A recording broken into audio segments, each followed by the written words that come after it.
Okay. Here's my thought, and I'm gonna say this, and I'm gonna have to go, but like, yeah.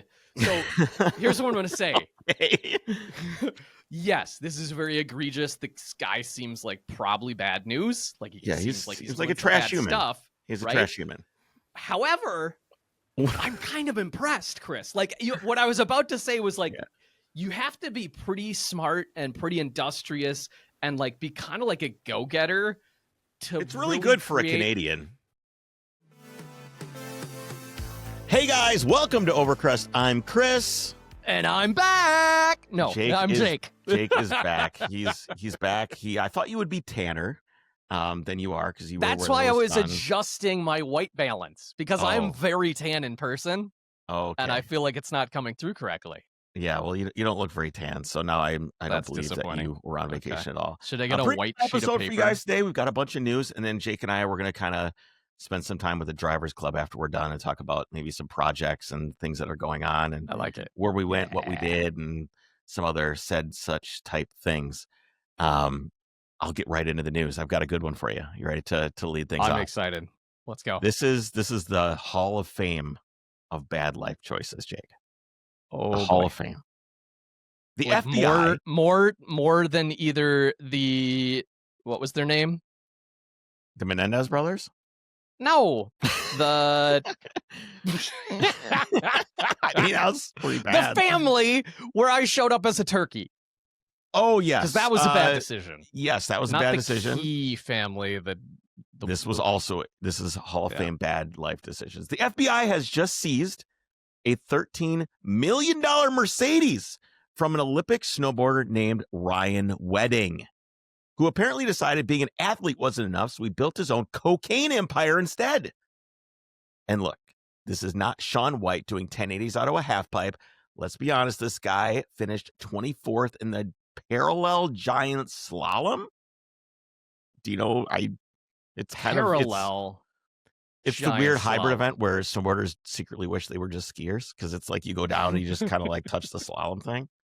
This dude was solidly mid-pack and realized he was not going to make Canada proud on the snow and apparently decided to take a shot in the cocaine industry instead. Look at this guy.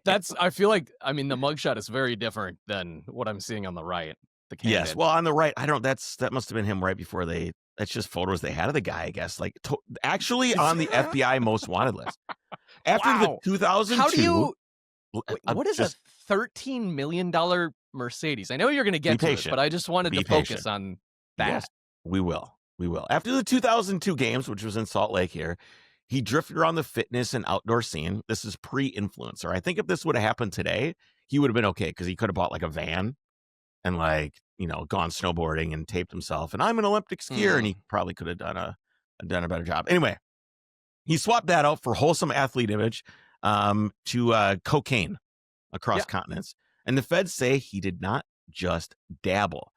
He built an operation big enough to land himself on the FBI's 10 most wanted list, which I think that's a pretty big deal. Yeah, that seems like 10. It. He had an accomplishment for sure. $15 million price tag on his head. $15 million. You turn this guy in, you get $15 million.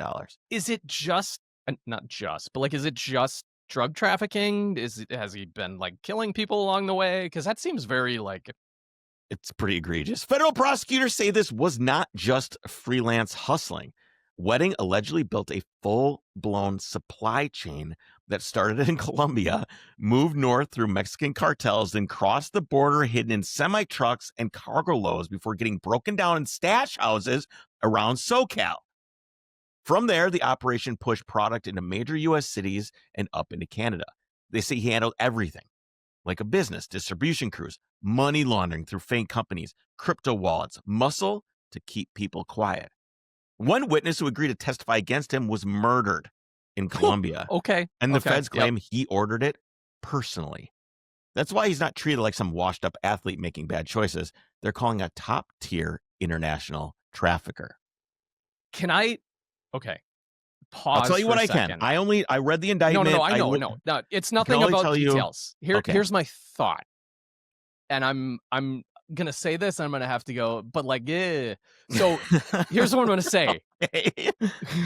Yes, this is very egregious. This guy seems like probably bad news. Like he Yeah, seems like he's like doing a some trash bad human. stuff. He's a right? trash human. However, I'm kind of impressed, Chris. Like what I was about to say was like, you have to be pretty smart and pretty industrious and like be kind of like a go-getter to It's really good for a create. Canadian. Well, like he literally from ground up made a vertically integrated enterprise that just happens to be very illegal.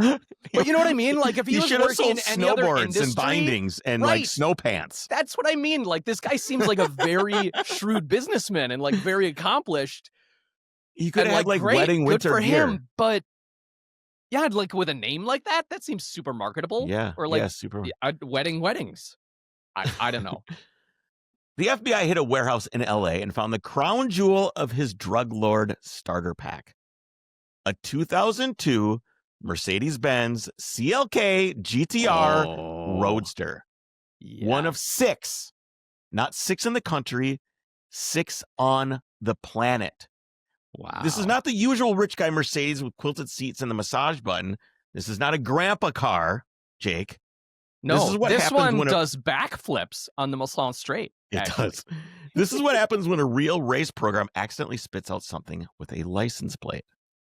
Okay, so you got to remember the world that this thing came out of. Is the late 90s, money is stupid, and racing is even dumber. And the FIA rules basically say, hey, if you want to race, you need to pretend that your spaceship is a road car. So every manufacturer starts cheating in the most wonderful way possible. Porsche built a 911 that is not really a 911. It is the 911 GT1 Strassenversion.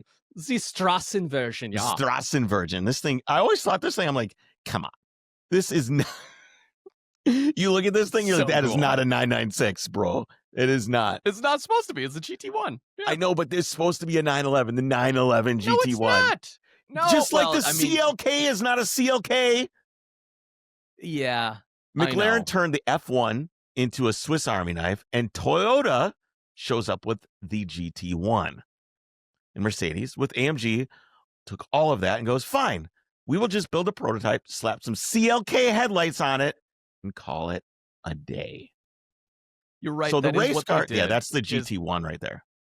Which has thing looks really Celica headlights on it. Literally, they just take their LMP prototype car and then put whatever road car headlights on the front. And like, yeah, here we go. That's the common thread. Look at that. Yeah, it's good. Yeah, it's great. I love that. Okay. The race car came first. All right. The CLK GTR debuts in the FIA GT Championship and starts deleting the grid. It wins most of the races it enters, taking championships in 97 and 98. And does such a thorough job of ruining the party that GT1 basically collapses. Other teams look at the car, look at their budgets, and go, yep, we're done.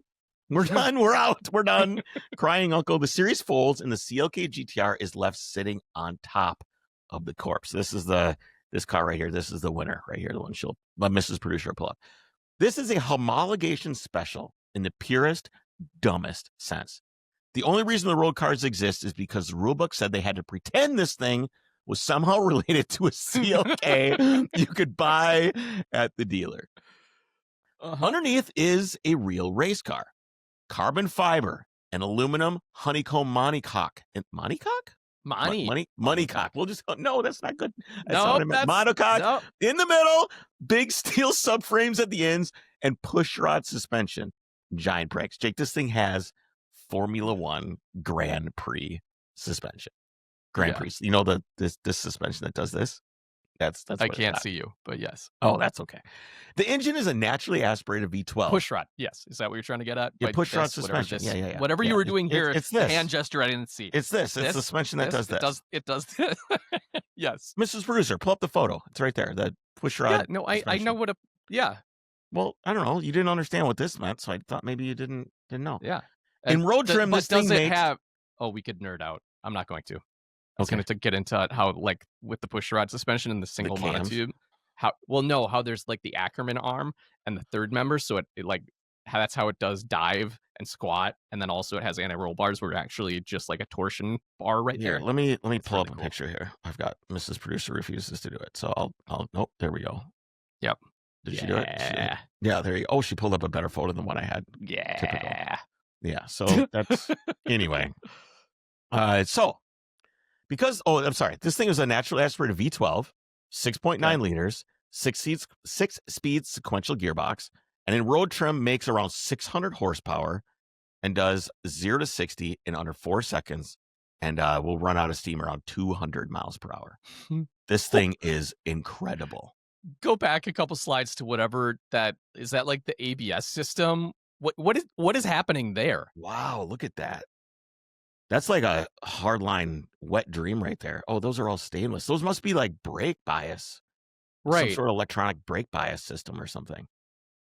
It's I hydraulics of am some not sort. smart enough to know what that is. Let's just leave it at that. Okay. It looks nice though. It looks Yeah, really it well does. done. But it looks kind of bespoke, right?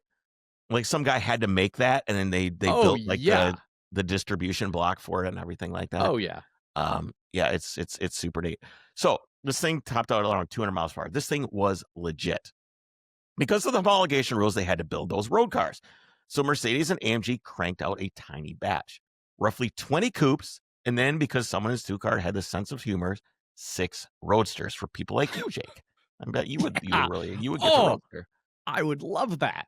Yeah, that's all up your alley. Oh So these things were sold for $1.5 million in 1997, which is around $4 million today in inflation dollars. Wow.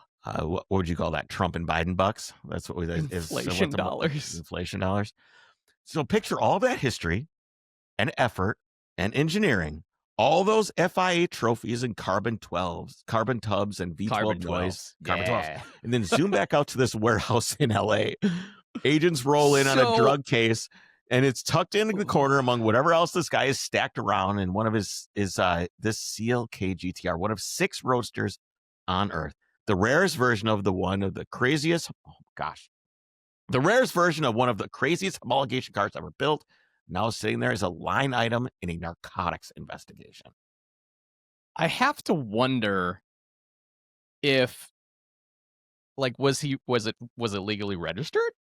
Is this like some shell corporation? Yeah, but like, I don't know. Or was this stolen? Was this, you know what I mean? I don't think you can steal a 1 of 6 like this. How do you steal it? That would be one hell of a movie, right? That would be a hell of a movie. I mean, I don't know.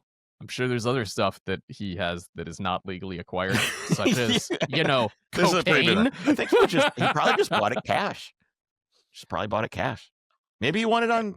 Never mind. I'm not gonna go there. No, I'm not gonna go there. No, I'm not going there. On The Price is Right, Chris. Maybe you wanted on The Price is Right. That's right. That's what you're saying. So now this hypercar, one of rarest Mercedes ever built, is sitting in federal custody. Imagine the guys that designed this GT1 monster. 25 years later, is parked next to a pallet of seized Honda Civics and counterfeit Rolexes. So from snowboarder to cocaine hairpin to watching the FBI tow away your $13 million unicorn, this is peak Canada currently. I think that they should stick to maple syrup and being aggressively polite, because the whole cartel thing is clearly above their pay grade. They should leave it to us enterprising Americans. This is going to be one good police He basically had to work harder to get even further north, though. I mean, think of it that way. Yeah, there's extra distance, extra two borders. Exactly. 2 borders. Exactly. This is going to be one hell of a police auction. You know, it is. This will be going to police auction, right? It doesn't. They're not. The police aren't going to put it on Bring a Trailer, are they? Could they? Maybe they could. Should we talk to our friends over there? Yeah, we should see if we. Hello, can we? I know a guy at Bring a Trailer. If you want to sell it over there, yeah. Let's broker that deal. Broker that deal for what? 0.5%? I'll take 0.5%. I'll take a 1/4%. I was going to say that would be great. That would be great. I'll take it. I'll take it. So this is a great place to interject our latest new sponsor. Yes. Because introduce who they are. That car Well, I'm gonna say that car has a hell of a story, right? Yes. Like, can you imagine buying that car? Not only now is it one of 6 and it has all this like heritage of racing pedigree, but you have this story on top. Yeah, it's pretty So good. Imagine the that in the binder. story, You're looking through the binder and it's like yes, oil change, and then a FBI's most wanted poster, like right in the binder where it's like this is all the things that have been done to the car. yeah. So our latest sponsor is The Common Gear, thecommongear.com.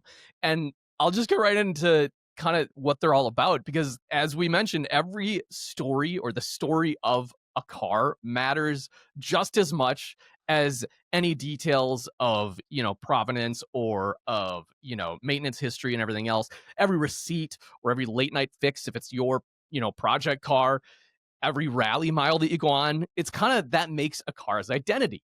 And so most of us have that history scattered everywhere, whether it's receipts in a glove box or maybe just in your memory or in your iPhone photos. So that's where the Common Gear comes in. It's a platform built by real car people. We've talked to him at length. Awesome guy who's behind all this and allows you to digitize everything that is and goes along with your car. Builds, photos, provenance, stories, FBI auctions, perhaps. It's all organized, all searchable, all in one place.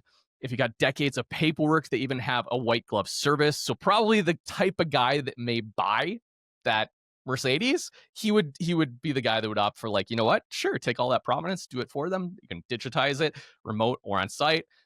Basically you're able to hand them chaos and they give you a complete car history as well as documentation on everything else. It adds credibility, which is really cool. It adds value. If you are going to go sell your vehicle later on, guess what? You can link digitally to all of the documentation, all of your Good photos, choice, Mrs. all of Producer. everything Good choice. that you can do that. I see that. So thecommongear.com, it's a free account. There's no purchase necessary. It's just start building your car's digital legacy. They also have what's really cool. It's like, remember the days of build threads, Chris? That is Yes, the one thing I miss most about car forums. Dude, You can basically create. Jacob. I know. We have the Discord, but they also have. You can like create an entire like build documentation. Yeah, on import it there anyway. That would be great. Yeah, The so you can Common see all Gear. that stuff. Yep. All right. Oh, look at the that. stuff she's finding. Yeah, that thing's awesome. Zuzu Trooper. I need a bar on the front to put a winch Bull on. bar? Or Yeah. Yeah.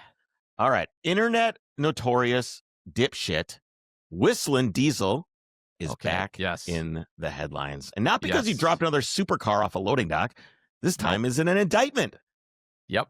Tennessee authorities hit Cody Detweiler with 2 felony counts for allegedly dodging sales tax on his Ferrari F8 Tributo, the same Ferrari he set on fire in a cornfield for views. So I saw this come across my stupid Instagram feed about like him getting pulled away in handcuffs, and I was like, "Is this a publicity stunt? What is this?" And they're like, "No, this is real. He's getting indicted for tax evasion." And that's as much as I had read. And he was basically like, "I always pay all my taxes. I have accountants that do all this." So do you know anything more about like how or what? Yeah, I do. I kind of I'm curious now. Yeah, because I was trying to figure this out, and let me get into this. And if you have questions, ask me because I did look into it a little, and I'll help you out if I can. One thing I want to say is during the video. So basically, what he did is he took this thing and he drifted it out in the cornfield, and I can't think of. It's the brakes, and the thing is that inside the wheel is full of corn husks. Yep. So and I can't think of anything drier and more flammable than cars. This is the dumbest thing anyone has ever done. And what sucks is that when you it doesn't suck, but it's very telling is that later they got a Red Bull can to try to put it out. Come on. Sorry. Yeah, they're idiot. They're idiots. Oh. So what happened here was obviously the thing burns the ground. But later on he goes, "Yeah, we kind of thought this video was going to be kind of lame, but now it's great." And it just kind of is very, very telling. Yeah. I mean, it's too unfortunately bad. The sad state of. According to prosecutors, the car was purchased in Tennessee but registered to a Montana LLC, a move that conveniently avoids tens of thousands of dollars in sales tax. Oh yeah, there's the clip right there. This guy, you can't hear it because there's no audio. But he basically says he's like, this video is going to be terrible. But here it is. It's great. Look at this. All these fire trucks had to come out and help this. Yep. Okay, so on the surface, it looks like a mundane tax case. People register their exotics in Montana all the time. And this is what I had to look. I'm like, how does this work? Like, why is it a problem that they did this at all? Half the cars on Instagram have ghost addresses in Bozeman. So why him and why now? Because the Montana loophole isn't illegal by itself. It becomes illegal when the state can prove the car was bought, used, garaged, and enjoyed in Tennessee while being titled in Montana solely to avoid taxes. Most people who play the game keep their heads down. They don't film themselves lighting the car on fire with Montana plates and bragging about the purchase on camera. And that's the part that makes this story so fitting for him. He built an empire on touching live wires, on touching raw nerves. That is his real talent. It's not fabrication. It's not storytelling. It's not driving. It's provocation. Finding the exact thing that will make real enthusiasts cringe and hammering it until the algorithm coughs up a fresh million views. Destroying things that actually mean something to people who care. He knows exactly which nerves are exposed, and he goes for them every single time. And it's hard to watch someone carve out a career so thoroughly from the worst impulses of the internet and not feel something complicated. He is massively successful. Massively. Yeah. Massive. And that is the bitter part. He figured out that if you lean into spectacle hard enough, if you feed the rage bait machine with enough carnage, you can bypass talent entirely. You become a character instead of a person, a product instead of a creator. You get rich off the very people who cannot stand you. I hate it. I hate the entire act, the deliberate waste, the smug grin, the middle school frenetic energy that somehow metastasized into wealth. But under that irritation, there's something else, something closer to pity. Imagine waking up every day knowing your relevance depends on being despised and hated. Knowing your job is to poke at people who actually love the thing you are pretending to be a part of. That's why the indictment landed the way it did, not because Tennessee is on a crusade against every Montana plate on a luxury car. They went after him because he made the easiest test case imaginable. High-profile guy, filmed everywhere with undeniable evidence of the alleged dodge, wrapped in the added bonus of a publicly destroyed Ferrari. A prosecutor dreams of that kind of package. They get to make a point, they get a headline, his own content becomes his rope. He's already monetizing the arrest with merchandise because of course he is. That's the cycle. Controversy becomes money, money becomes stunts, stunts become controversy. And somewhere in the middle is a guy who built an entire identity on being the punchline and pretending it's a crown. He's like if Mr. Beast was an asshole. Some part of me hopes the prosecutor is a car guy, just like me, who's finally had enough. Fuck, I hate this guy, man. You know, obviously I don't know him. Who knows if it's an entire persona? That might even make it worse. Is if like he finishes his video and then he takes his overalls off and then goes and, you know, he probably, you know what he does? Is he probably takes his overalls off, puts on sweatpants, and cries while he watches Mike Burrows, who actually creates good content, wishing he could be him. Yeah, with like some tea, some chamomile tea, and like a pink robe. I'm such a loser. Everybody, imagine having to wake up that way, where your entire ego is based on hate, that people hate you. I don't know. He doesn't make himself out to be the villain of everyone. I understand what you're saying. Like he thrives on like that, being not adversarial even. It's controversial. I don't know. Controversial. But I feel like some people do like him.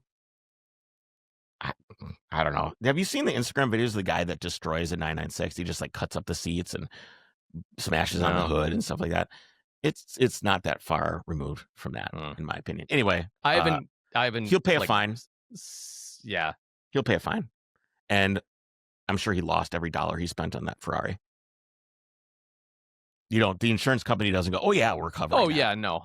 Well, you know what here's the problem. Here's what I was thinking of. Between the publicity, the views, the merch, and everything else, he's gonna make money. I know, that's the sad thing. That's the sad thing. Is whatever the fine is, I bet he makes money on the whole ordeal. And same thing with that Ferrari. He didn't lose money on the Ferrari. Like, yeah, sure, he No. didn't get it covered by insurance, but he made money He's on like, that video.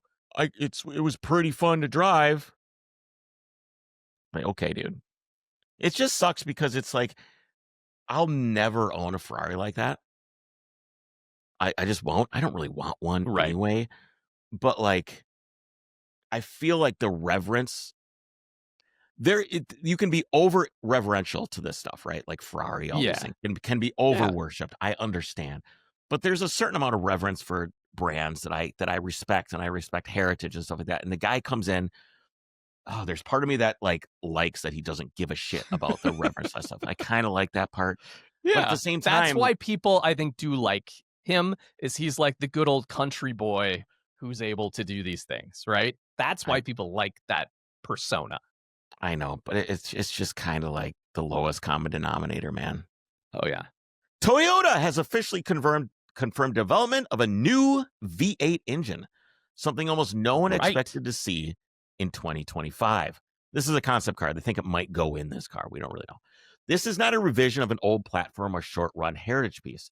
It is an entirely new twin-turbo 4-liter V8 that's cool. built within Toyota's next-generation modular engine family.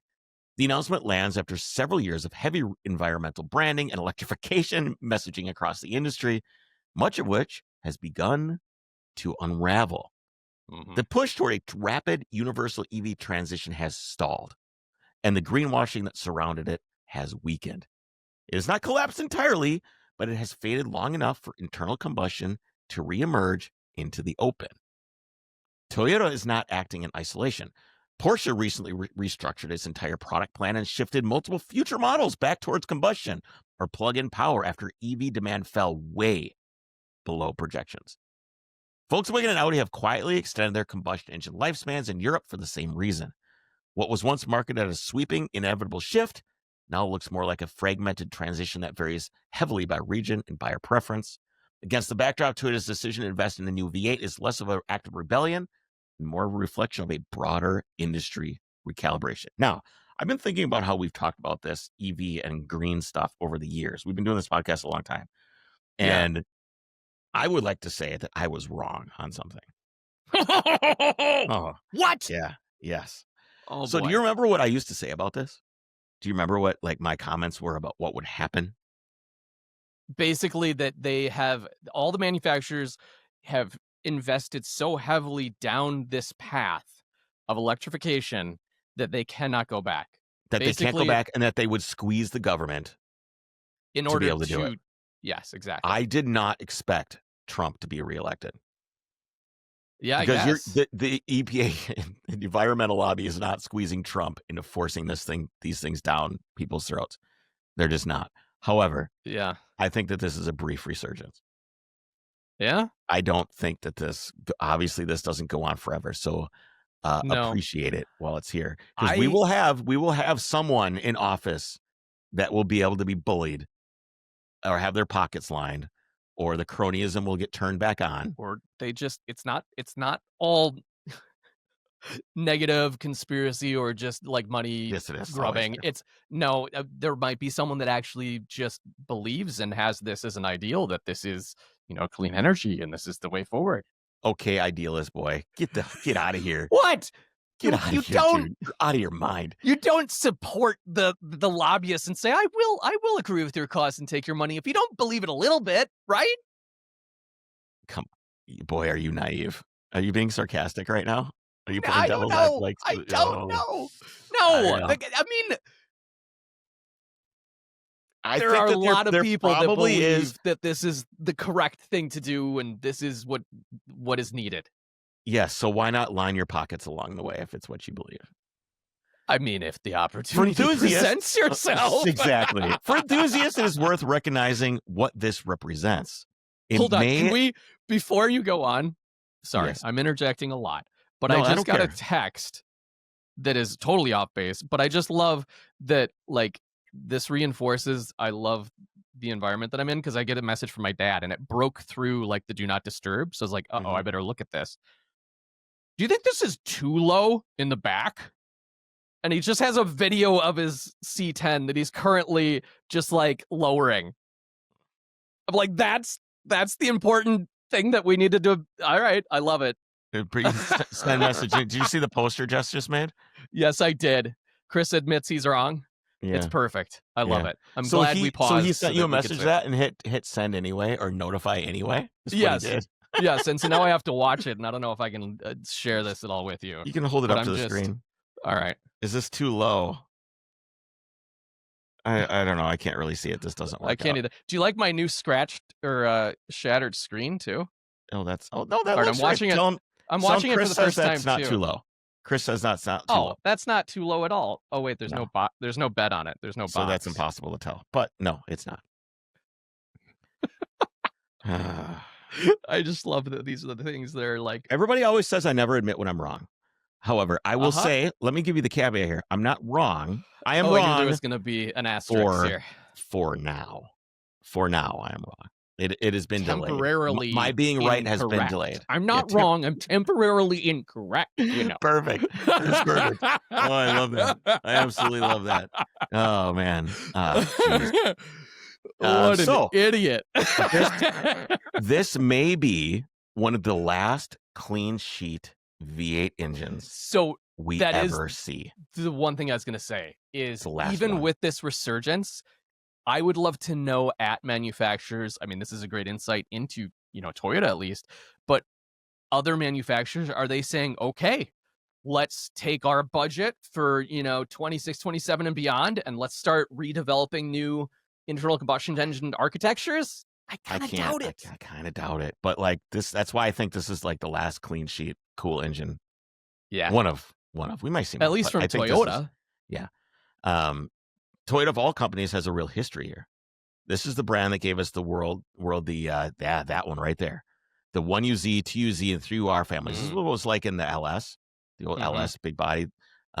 These engines were built entirely on reputation, on refinement, durability, and discipline. LS V8, because you were talking V8s and then said LS, and I got the LS, like the LS 400. Yeah, like the Lexus, the car. Yes. Right. Yep. Now not an LS. Is that an LS? Yes. I think so. IS? No, IS is the little sedan. That's the sedan. LS 430? Yeah, it's LS, yeah. LS 400. Yeah. Yep. Okay. LS 400. Acronyms are hard. I know. The 1UZ in particular became a benchmark for how smooth, balanced, and overbuilt a V8 could be. If this new 4-liter twin turbo follows even a sliver of that lineage, it will not just be another ICE holdover. It will be continuation of a tradition Toyota has proven that it understands better than almost everyone. I know this is like, I'm pretty excited about this. This is cool. Another like a clean sheet engine, like a high performance thing for everyone, not some like some crazy V12 in a supercar. I don't give a shit about any of that. I don't care. Yeah. Why don't you tell me a little bit about some of our other partners, Jake? Who else we got on the docket here? Well, let's talk about Nokian quick. I'm going to talk about Nokian. I'm going to talk about first. Let me tell you this. Oh, go ahead. Well, I was going to say, I got. The tires are incredible. We've had like 5 or 6 inches of snow here. Yes. And Jesse's like sends me a text message. She goes, "Everyone is spinning out in the ditch. I don't understand. What is the problem? What is everybody's problem?" And so I have a story to tell. Yes, please do. I went on this family vacation for a week down in Palm Springs, Florida, Palm Springs, California, not Palm Beach, Florida. Palm Beach. You said I was in Palm Beach, and then someone was messaging me like, "Oh, I'm right here." No, I was in Palm Springs, other side of the country. The one in California, the one with all the Frank Sinatra. You said Palm Beach, Florida on the podcast. Whatever. But regardless, and I was like, had to get stuff done around the house real quick, and it was nice before I left. I didn't get to swapping over the wheels and tires. I did right before we left, and then parked the car right. Yep. And so I didn't, and I was like, it'll be fine. So we drove it over to Nikki's parents, and then we all like took an Uber over to the airport because whatever, it's closer. And so we get back, and there's 6 inches of fresh snow. It's blizzarding, and I'm driving home on performance summer tires. How was that? Not fun. Well, to Jess's point of, I don't understand what people's problem is. I do. It's called the correct tire. Yes. So Nokian does have the correct tire. They are literally the inventor of the winter tire, where they're Hakkapeliitas. It is definitely Hakkapeliita season. I can see that for sure, because I also had to attempt to get up my driveway, Chris, on summer tires. It didn't work at all. So did you go? You had to leave the car down there and then go plow. And I left the car, but then I was like, I'll just leave it there till morning because I was tired. And then I looked at the mailbox that I parked next to, that is our mailbox, and noticed that a car had already hit it and knocked it over while we were gone. And I go, oh, well, I'm not going to leave the car here then, if this is what people are sliding into. So then I had to plow the driveway, and I was able to get it only up halfway the driveway. And then I literally changed out my wheels and tires on the side of my driveway in a snowbank because it was that bad.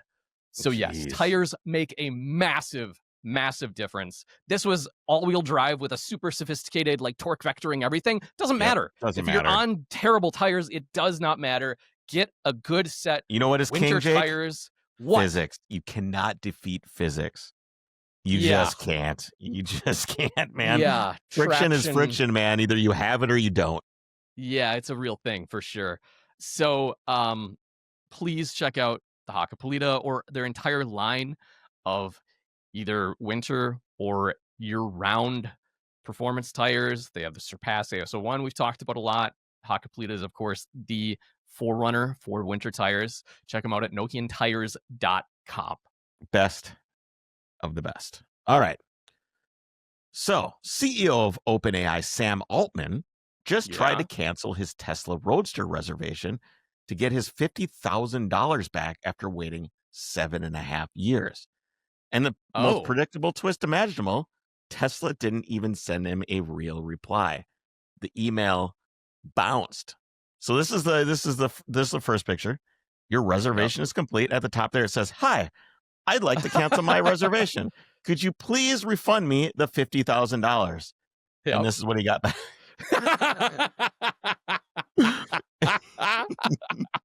The email bounced. It's the which that is like a main mailbox too. It's not like reservations for the Tesla Roadster flagged. Only. He's banned. This dude's banned from Tesla.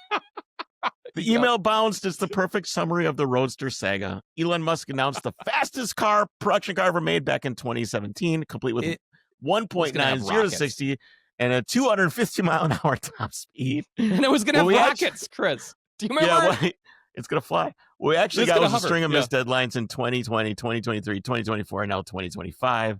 Altman posted the whole thing on X, as you saw. It was called The Tale of Three Acts. Buy, ask for refund, you're banned. The funniest part is how small it makes him look. The head of OpenAI, a guy who claims to be steering the future of all human intelligence, spending his afternoon chasing down a $50,000 deposit like he's stuck arguing with the cable company. Even better when you remember where the Altman-Musk feud actually comes from. Do you know, Jake? I know. So tell me. Okay. I know nothing about OpenAI, ChatGPT. Yes. They own ChatGPT. Right. Started in 2015 as a non-profit. The two men co-founded, meant to be build safe, open source AI for the benefit of humanity. Yeah, that's Sam Altman right there, the megalomaniacal demon. Then Altman pivoted the whole thing into a for-profit structure so he could bring in billions from Microsoft. Musk felt completely betrayed and sued them over it and launched his own competing AI company, Grok X from X. Mm-hmm. Now the two of them are locked in this bizarre ideological knife fight where each one thinks he personally should get to define the future of intelligence on Earth. So watching Altman step up and try to cancel a Roadster reservation is pure comedy. The man expected special treatment. What he got was exactly what every other Roadster customer has gotten for the last 8 years. Nothing. Not even a human response, just a bounced email. So, all joking and humor aside, do we have, because we obviously haven't followed this. There is no Roadster. There is no production line. Any There is no confirmed timeline. The new prototype Musk promised for 2024 never showed up. The 2025 production, vapor. Every insider update points the same way. The Roadster exists as hype, not hardware. Is there a team even employed currently working on this project? Who, the prototype thing? On the Roadster. If Who this was knows? promised, If they are, it's in secret. It's like you're not going to know until it comes out. So, but no, as of now, no, nothing, which is Okay, strange. got it. I would much rather see a cheap EV from Tesla than a Roadster. Like That's just like a little hatchback. Yeah, that was or called the something. Model 3, Chris. That was the Model 3. No. There's That's as supposed to be cheap as it something gets. else. Nope, That's there as was cheap as it something else gets. that they were going to do. Really? Jake, are you wondering what $50,000 would be worth had Sam just purchased Tesla stock instead of putting a deposit? Ugh. Like if he had bought stock in 2018 instead of putting a deposit down? What would have On happened? July 11th, 2018, Tesla's split adjusted closing price was $21. So $50,000 would have bought you about 2,352 shares. As of October 30th, 2025, it closed at $440. Your investment would now be worth $1,035,000 or a 20.7 times return. Holy crap. Yeah. Wow. Yes. Huh. You know who can help you return, Jake? Is it Onyx Off-Road? It's Onyx Off-Road. That's right. You can find your way, and they will not give you no financial advice. An email. Well, no, I was going to say you won't just get an email bounce from them. No, I seriously, I bet they have his email, and Elon's like, some blacklist. If he just, I love that. The email just bounces. Yeah, it's so petty, dude. Somewhere. Like these billionaires, they're just what a bunch of losers. That's all it is, yeah. But yes, if you are looking for the best app to navigate your next adventure, look no further than Onyx Off-Road. With over 750,000 miles of trails and comprehensive offline maps, you can explore without worrying about cell service. Or if the logging road you happen to take in the middle of a blizzard went nowhere and you were going to die, if they had Onyx Off-Road, that wouldn't have been a problem. As we saw from the nice, AI illustration that Mrs. Producer made, which was absolutely amazing. I was laughing my butt off. Well, yeah, on the plane you use a by turkey. myself. I was also a turkey, laughing my butt off. Yes, that was delicious. If you want to stay connected, the app features a cell service layer as well as a wildfire layer. It can tell you where active fires are, where you can stay away from. You of course have land boundaries.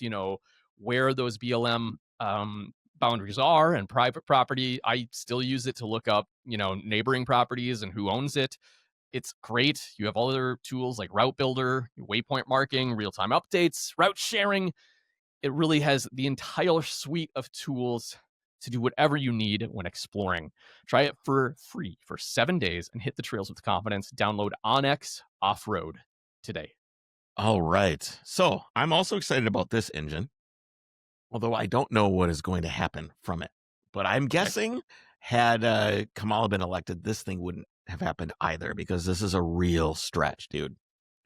General Motors is studying a modern two-stroke engine, something that sounds impossible until you look at where the technology has actually survived. The military has been one of the only groups keeping advanced two-stroke engines alive for the last decade, using opposed piston diesels in tactical trucks, armored vehicles, battlefield generators, and unmanned equipment. These designs use two pistons sharing one cylinder with no cylinder head at all, giving them high power density, low heat signature, excellent thermal efficiency, and fewer moving parts. This is the patent diagram right here, which I look at it. I tried deciphering it and I can kind of figure it out, but it's so rudimentary. It's probably rudimentary on purpose because they don't want people stealing their shit. Yeah. But I'll explain what is going on here in a minute. Okay. GM's research tracks closely with that type of architecture. Their concept uses high pressure, direct injection, port controlled airflow, and turbo supercharging to solve the old problem of emissions and lubrication. The real value isn't putting a clean sheet two-stroke into a Malibu, however. This is about fitting it into places where weight, efficiency, and packaging matter most, like a hybrid range extender module, heavy-duty trucks, commercial platforms, defense contracts, and constant load off-road equipment. Yeah, yes. Could you imagine a drone with BRAP? I feel like some current ones are two-cycle, actually. So two-stroke engines never broke into mainstream consumer cars unless someone like John Ludwig knows. He's very, very familiar. As we know, they're dirty, loud, and difficult to control. Have you ever worked on a two-stroke, Jake? like Oh, on a yeah. snowmobile. They're Oh, s- yeah. I've such rebuilt pieces of two-strokes, shit, and man. They're they're always just they're what I love about them is they're so dead simple. Dude, move that. Zoom in on that, Mrs. Producer.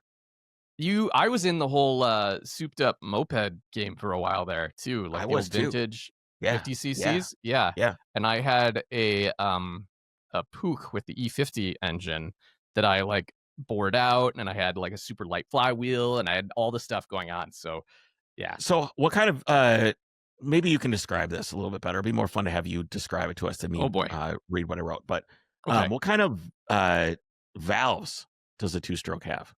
Well, because you want me to say, oh, it doesn't have valves, but you can have reed valves, actually. Reed valves, yes. Yes. So what it does instead is it has ports on the side of the cylinder. So depending on where the piston is in its cycle, it allows the vacuum of the cylinder or of the piston as it coming down to allow the air come in, which is the fuel mixture.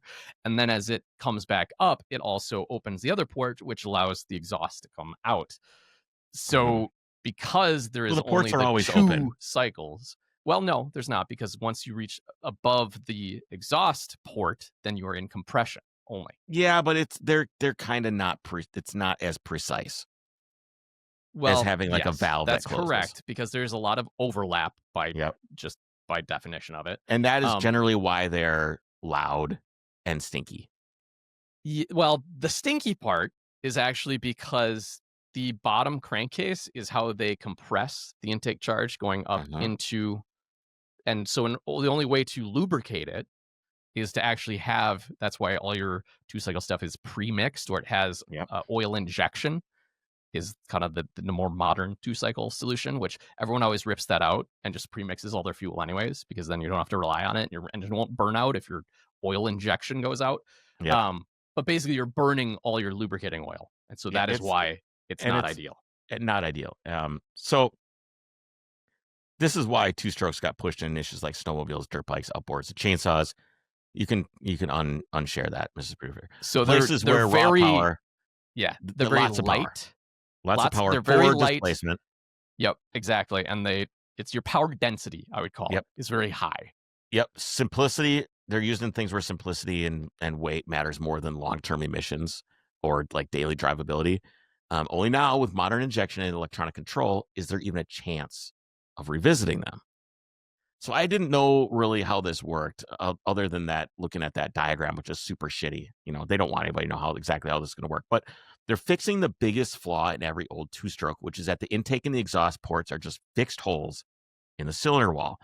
When the piston moves, these holes open whether the engine wants them to or not. So they're not variable. They just are. GM's patent as a thin, electronically controlled sleeve that sits between the piston and the cylinder wall that slides up or down to cover or uncover these ports. That means the engine can open the ports earlier or later, reducing how long the intake and exhaust overlap, or even partially shut them off at light load. So this is like 96, like kind of in that region down by the piston down there, is that sleeve will move up and down. Sure. Like physically moving. It basically gives it variable port timing, the two-stroke equivalent of modern variable valve timing. Pair that with a direct injection that sprays fuel only after the exhaust side is sealed, and suddenly you stop the raw fuel loss that made old two-strokes such a disaster for emissions. So the concept of a sleeve valve is actually not new. And I'm trying to remember how or where I know about this, but I swear there was something from long ago where they used them in like tank engines or something. Here we go. Invented by Charles Yale Knight, sleeve valve engines were used in luxury cars like the Willie Knight and aircraft engines before World War II. Right. The technology was just reasons.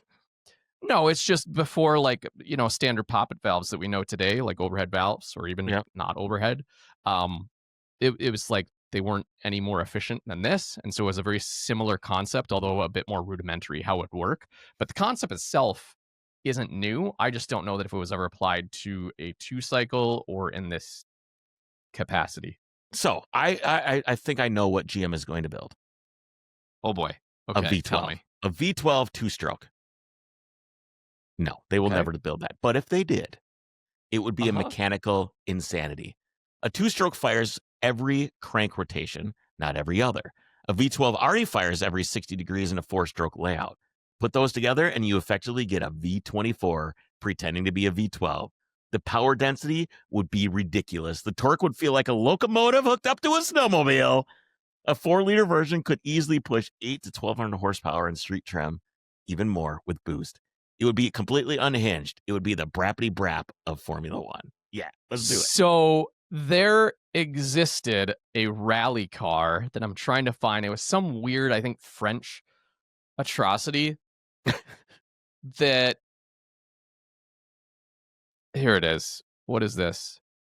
Oh, no, never mind. This is just a home-built thing. Anyways, there is a 2-liter V16 that someone made out of 2 cycles. I'm pretty sure. That would be insane. And it just sounds... It doesn't even sound good. It's just... the entire time. That's all you get. I miss snowmobiling quite a bit. It is a lot of fun. I really enjoyed it. I hated that they wouldn't start sometimes, and you're yanking on this cord. And Have you been on a modern snowmobile? They're unbelievable. Let me tell you, Chris. It's unbelievable. Modern engineering. They're onto something there. Yeah, with that. Just rider forward design, just posture. It's so amazing. It's so bad for my back to just be sitting on the snow, just like leaned over like this, and they get sunk in the snow, and they're terrible. So then I thought, snowmobiles? Yeah. Let's get so they make like a now Polaris. We have snow. They make a Polaris Indy, like a throwback version with like the body and stuff like that. It's really dope. I really like it. And they're 4-stroke, but again, they're like $12,000. They're like turbo 4-stroke now. I know, but they're forced injection, just wild. Oh, I know. They're too expensive. I just look at the price. Oh, it hardly ever snows, and if I bought it, it would never snow again. So I'm never going to do that. Yep. Okay. So speaking of, here's a story that I love quite a bit. A Cadillac Escalade owner allegedly paid off his entire $60,000. Hold on. Whoa. Cadillac Escalade V. Yes. Which I was driving all week. How was it? It was absurd. That vehicle should not accelerate that quickly for how big and heavy and boxy and ridiculous it is. The front end doesn't look very good, but it does look quite nice from the side. It looks okay on this vehicle because it's meant to be boxy, but this whole styling thing of like all the front ends of every vehicle is just like looks like a they have to hide all the sensors, dude. It's all the sensors that are up there, the radars. I know, but someone asked me to like go on a tirade about Porsche's new design language with the new Cayenne and the Macan, and I was sitting in front of one, and they look like they got their nose smushed in because it's all just flat faced. But anyways, this thing's amazing, and I really want a supercharged V8 in something now because it's just dude. How much are these things? They gotta be. Oh, they're $60,000. Oh, they're expensive. Starting at. Actually, no, that one, it might be more, and this just might have been his balance. A Cadillac Escalade V owner allegedly paid off his entire $60,000 car loan using nothing but GM reward points.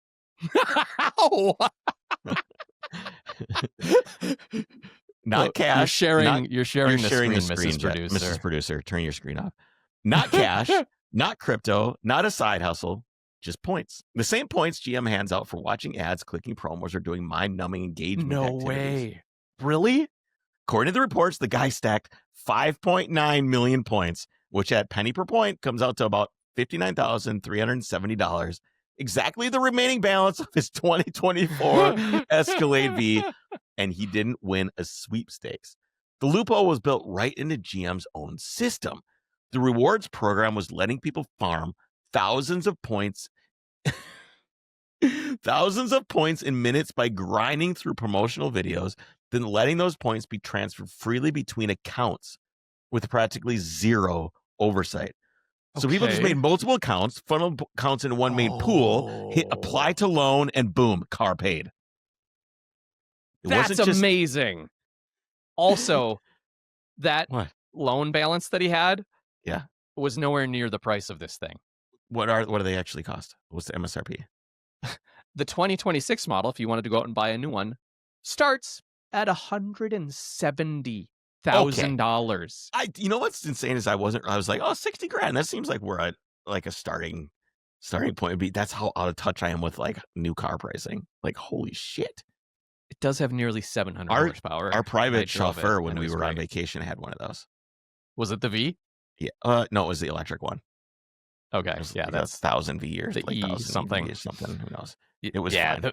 The V is yeah. Wow. Why don't you just get one of those and insulate your pole bar at the same time? Yes, thank you. I love your Chris's financial advice. Just to get that. There were forums full of people bragging about racking up points faster than GM could hand them out. Some folks were earning 50,000 points every few minutes.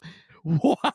Enough people figured it out that GM finally panicked, shut down the promos, and locked the transfer system like someone realized they left the bank vault open overnight. Oh my gosh. GM has not said how many cars were paid off or if they're going to try clawing any of it back. But for a brief, glorious moment, the entire rewards program turned into a digital loophole that let everyday people punch way above their weight, and corporate loyalty points became a weapon against the corporation itself. That's amazing. Honestly, I love it. Every once in a while, the universe gives the average person a tiny crack in the wall, and instead of patching it, they drive a 60,000-pound supercharged Escalade straight. Yes. I wonder if you like created a program that would just like have like hundreds of browser windows open and multiple IPs and using like VPNs to just like do what they did, but just on a massive scale. Think about You probably automating could, that. but if you did it at a big enough scale, the lawyers are coming. You know, True. I think They'd be the like, lawyers wait are a minute, probably how do you coming. have millions of dollars worth of GM points? I bought a fleet of Escalades. All right. Are you a member of the Drivers Club, Jake? Speaking of loyalty points.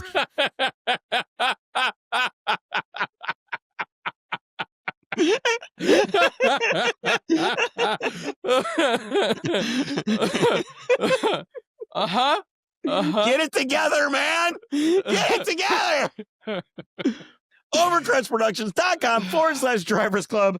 You will not win a car, but you can win our hearts. I was going to say redeemable for Chris's friendship. No, my friendship cannot be bought. That's the only way you get to be friends with them. You have no idea how much I paid the Drivers Club, you guys. Yeah, every month. Overcrestproductions.com/Drivers Club. We're actually going to, I got one, maybe one, and we can maybe talk about some other things on a Drivers Club exclusive that will continue after this story here. Actually, we're at like an hour. I'm just going to cut it off right here. Yep, Cut it off right here and say goodbye to you all. We're going to continue on with the non-freeloaders. 5 freeloaders. Yeah, Hello, and now Drivers those Club. that For the rest do of you- have For the rest all of your you, loyalty points. We'll see you next week. See ya. Goodbye. Take care.